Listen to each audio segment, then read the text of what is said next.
Good morning everyone. 11th class और chapter है आपका नमक का दरोगा और लेखक हैं मुंशी प्रेमचंद। मुंशी प्रेमचंद जी का मैं संक्षिप्त जीवन परिचय बताऊंगी।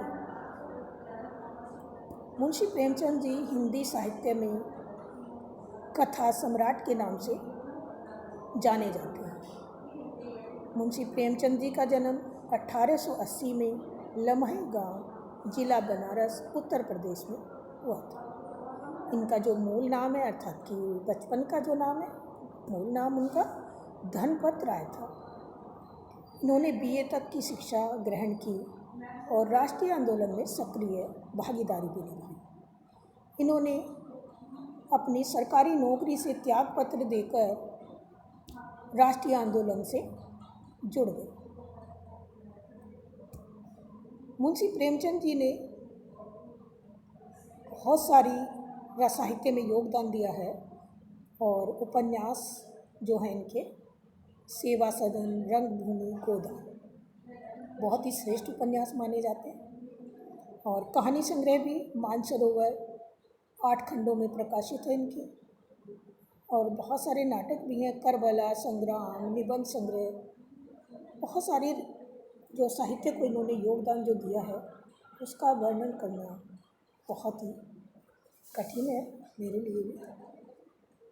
इसीलिए उन्हें हिंदी साहित्य का सम्राट कहा जाता है, कथा सम्राट भी कहा जाता है। बहुत सारी आपने भी कथाएं भी पढ़ी होंगी, कहानी इनकी मुंशी प्रेमचंद जी की, ठीक है। इनकी मृत्यु सन 1936 में बनारस में ही हो गई थी। बहुत कम एज में इनका देहांत हो गया था और बहुत कम एज में इतना साहित्य संग्रह देना बड़ा मुश्किल काम था, जो कि इन्होंने अपनी कठिन परिस्थितियों के सामने सब कुछ सहते हुए साहित्य में योगदान दिया, ठीक है।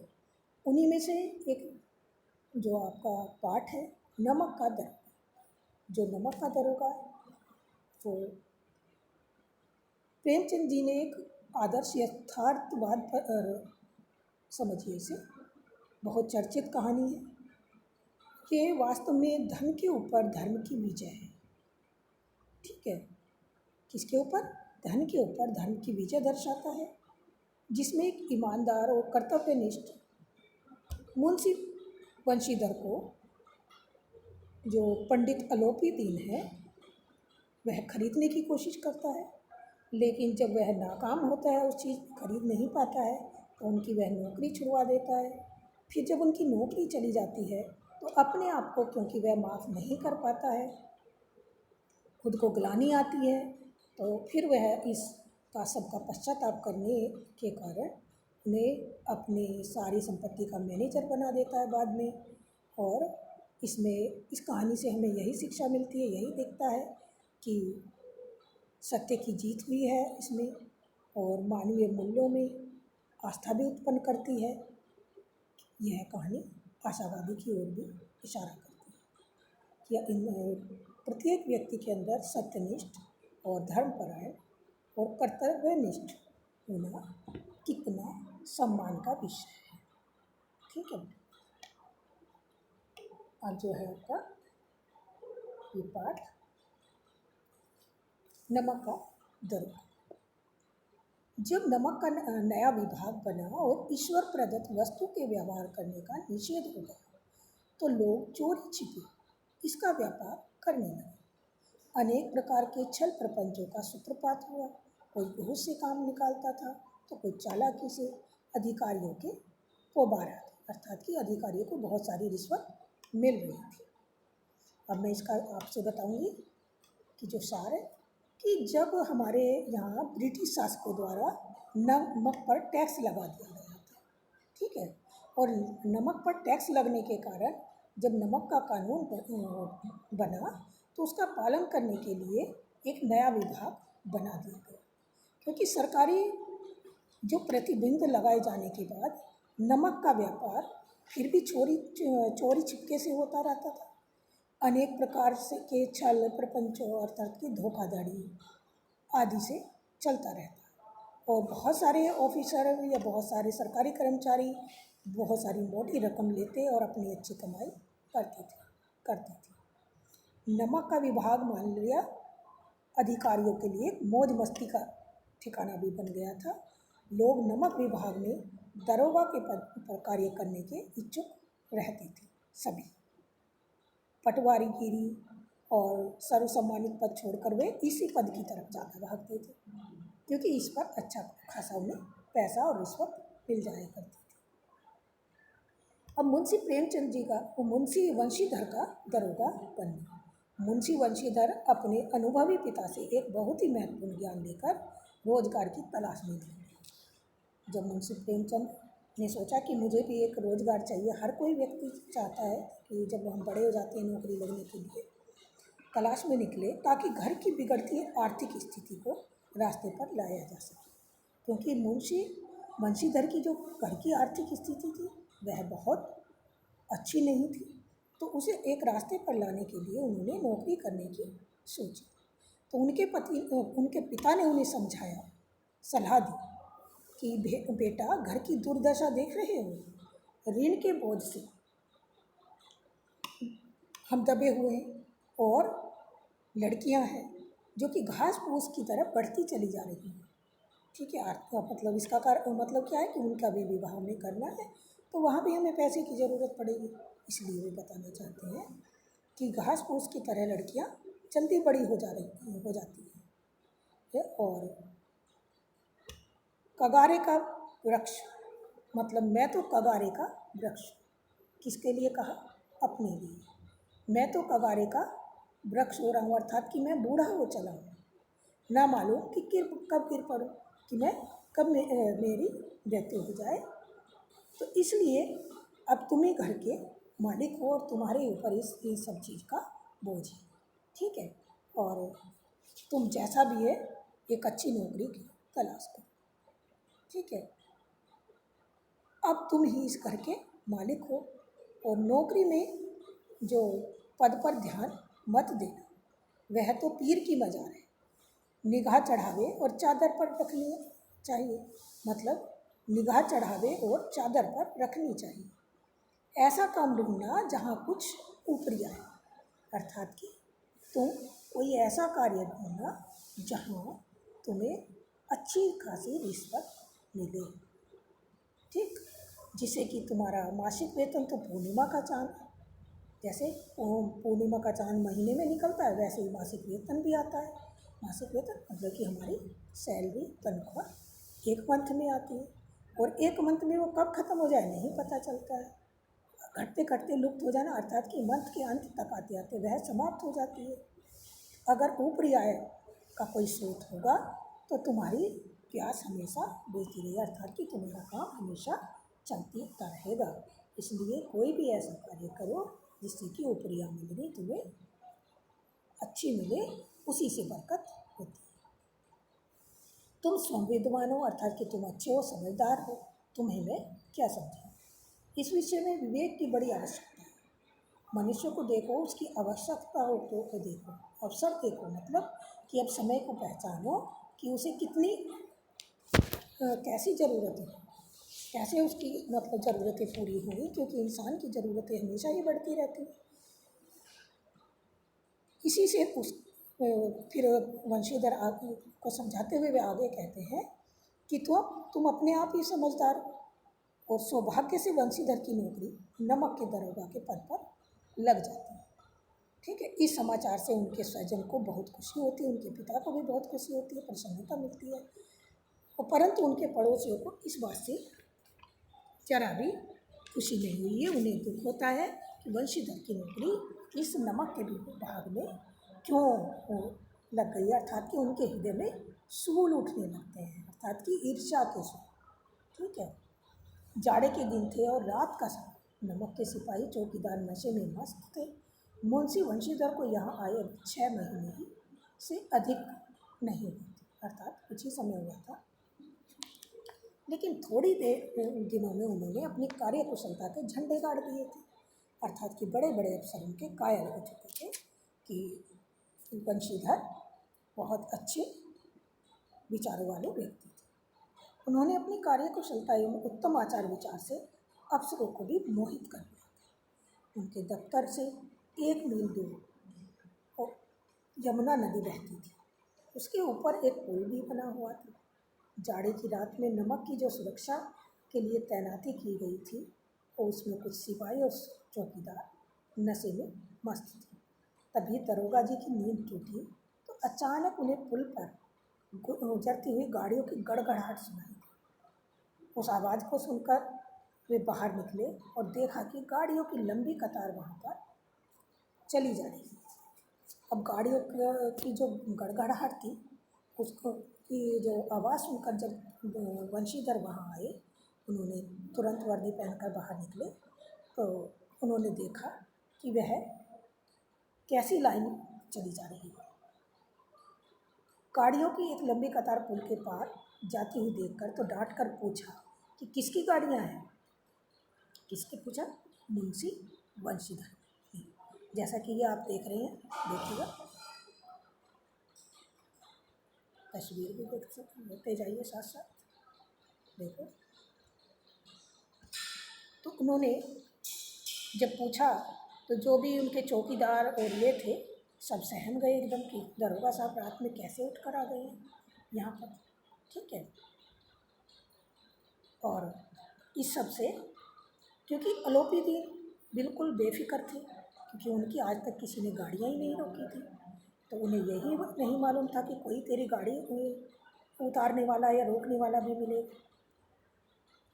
इस सब को सुनकर जब सब सहम गए तो उन्होंने थोड़ी देर तक सन्नाटा छाया। आदमियों में कुछ कानाफूसी हुई, मतलब चौकीदार में और उनमें सब में आपस में कुछ कानाफूसी हुई। तब आगे वाले ने कुछ धीरे से कहा, पंडित आलोपी दीन की। वंशीधर बोले, कौन आलोपी दीन? दातागंज की। मुंशी वंशीधर चौंके, क्योंकि पंडित आलोपी दीन इस इलाके के सबसे प्रतिष्ठित जमींदार माने जाते थे और लाखों रुपए का उनका लेन देन चलता था। जो लोग उनके ऋणी, और व्यापार भी बड़ा लंबा चौड़ा था। तो जाने माने व्यक्ति समझकर मुंशी जी ने पूछा, गाड़ियाँ कहाँ जाएंगी?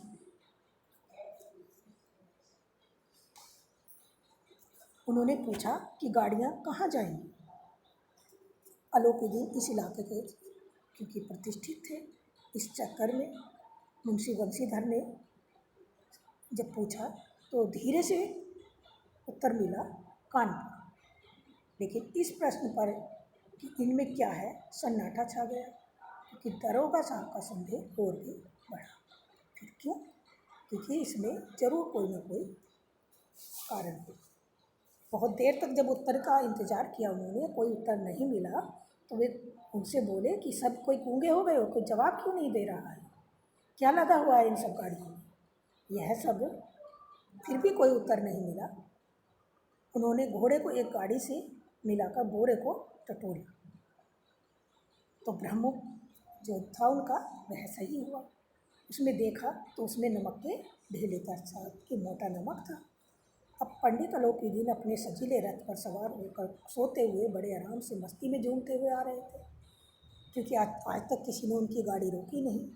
अचानक कई गाड़ी वालों ने घबराए हुए स्वर में जाकर कहा, महाराज, दरोगा ने गाड़ियाँ रोक ली हैं और घाट पर खड़े होकर आपको बुला रहे हैं। पंडित आलोपी दीन जी का लक्ष्मी पर अखंड विश्वास था।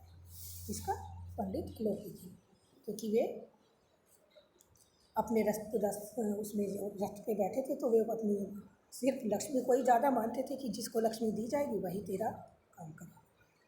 उनकी दृष्टि में न्याय और नीति सब लक्ष्मी के एक खिलौने थे। उन्हें वह जैसा चाहती थी नचाती थी। लेटे ही लेटे गर्व से बोले, चलो हम आते हैं। यह कहकर बड़ी निश्चिंतता से उन्होंने पान खाया और लिहा पोड़ कर आए और बोले, अरे, और बाबूजी का आशीर्वाद है। आपने व्यर्थ ही कष्ट उठाया, मैं तो आपकी सेवा में आ ही रहा था। किससे कहा? मुंशी वंशीधर से।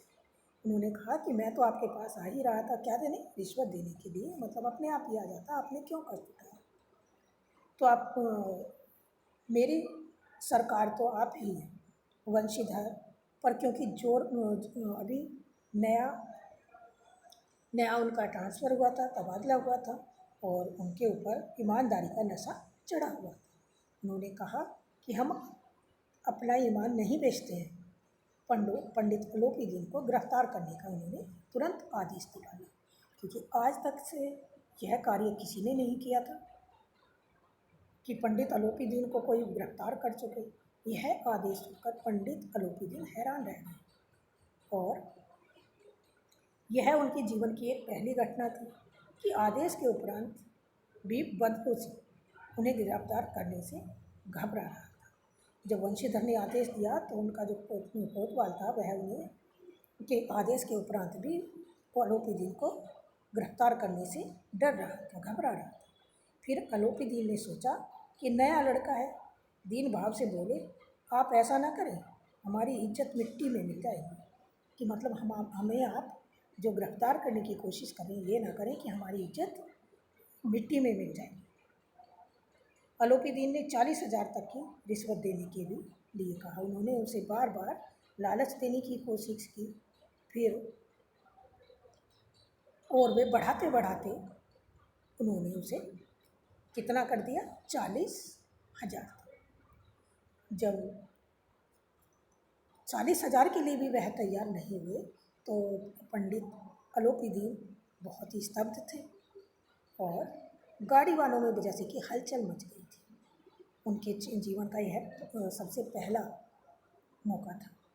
ठीक है, अब उन्होंने सोचा कि ये अल्हड़ है, उदंड है, नया बच्चा है, इसलिए उन्होंने बड़े ही प्यार से उसे समझाने की भी कोशिश की, लेकिन वह एक बार भी समझाने से उनके नहीं समझ पाए और उन्होंने उन्हें बार बार गिरफ्तार करने का आदेश दिया। सुबह तक हर जवान पर पंडित अलोपीदीन की गिरफ्तारी का जैसे कि किस्सा सुनने को मिला और चारों तरफ उनकी निंदा हो रही थी। भ्रष्ट व्यक्ति भी उनकी निंदा कर रहे थे। अगले ही दिन अदालत में भीड़ थी। अदालत में सभी पंडित अलोपीदीन के धन के गुलाम थे क्योंकि, और उनके पकड़े जाने पर हैरान भी थे। उन्हें हैरानी इसलिए नहीं थी कि अलोपीदीन ने यह कर्म क्यों किया है, बल्कि यह थी कि अलोपीदीन को गिरफ्तार करने का जो है हिम्मत किसने जुटाई। ठीक है, इतनी हिम्मत किसने की कि पंडित अलोपीदीन को गिरफ्तार कर लिया, क्योंकि इतनी हिम्मत आज तक किसी भी सरकारी व्यक्ति में नहीं हो पाई थी। उनकी पैरवी के लिए वकीलों की फौज तैयार हो गई थी। न्याय के मैदान में धर्म और धन के बीच जैसे कि युद्ध ठन चुका था। दोनों तरफ अपने अपने कयास लगाए जा रहे थे और वंशीधर के पास और कुछ भी नहीं था, सिर्फ सत्य था। लेकिन गवाह लोभ के कारण सत्य से पलट गए थे। मुंशी जी को न्यायालय में पक्षपात होता दिख रहा था और परिणाम स्वरूप मुकदमा समाप्त हो गया और मुंशी वंशीधर उसमें हार चुका। डिप्टी मजिस्ट्रेट ने लिखा कि पंडित अलोपीदीन के विरुद्ध प्रमाण आधारहीन है, अर्थात कि उनके प्रति जो कोई गवाही देने वाले थे वे कोई गवाही के लिए जब तैयार नहीं हुआ तो उसने यही कहा कि उनके खिलाफ कोई प्रमाण नहीं है, ऐसा कार्य वे नहीं कर सकते और दरोगा का दोष अधिक नहीं है, परंतु एक भले आदमी को उन्होंने इस तरह से जो कष्ट दिया है इसलिए वह भविष्य में ऐसा ना करे, सिर्फ उसे चेतावनी देकर छोड़ दिया गया। मुंशी वंशीधर को नौकरी से निकलना पड़ा। वंशीधर बाहर निकले तो चारों तरफ से उनके ऊपर व्यंग कसे जा रहे थे। उन्हें चारों तरफ बातें सुनने को मिल रही थी। उन्हें न्याय, विद्वता, उपाधियों और सभी जैसे कि निरर्थक लग रहा था। विद्वता मतलब जो अपना विद्वानपन था, उनकी ईमानदारी थी, उन्होंने जो उपाधियाँ ग्रहण की थी वे जैसे कि उन्हें व्यर्थ ही लग रही थी। क्यों लग रही थी व्यर्थ? ठीक है, व्यर्थ लगने का कारण क्या था कि जिस प्रकार कोई भी व्यक्ति अपने विद्वानपने पे, अपने पढ़े लिखे होने पर और अपने जो न्याय के ऊपर भरोसा रखता है और जब उसे न्याय नहीं मिलता है तो उसका क्या होता है, उसका उस सब से भरोसा उठ जाता है। तो उन्हें लगा कि जो मैंने विद्वता और पढ़ा लिखापन या मैंने ईमानदारी जो भी बटोरा है वह मेरा सब व्यर्थ है, वह सब मेरा बेकार है, क्योंकि उन्हें न्याय नहीं मिला था। उससे वंशीधर बहुत ही विचलित थे और विचलित होने के कारण बहुत ही परेशान थे। उस अदालत के फैसले से के बाद वे जब वे अपने घर पहुंचते हैं तो वहाँ भी उन्हें बुरा भला सुनने को मिलता है, किसके द्वारा, उनके पिता के द्वारा।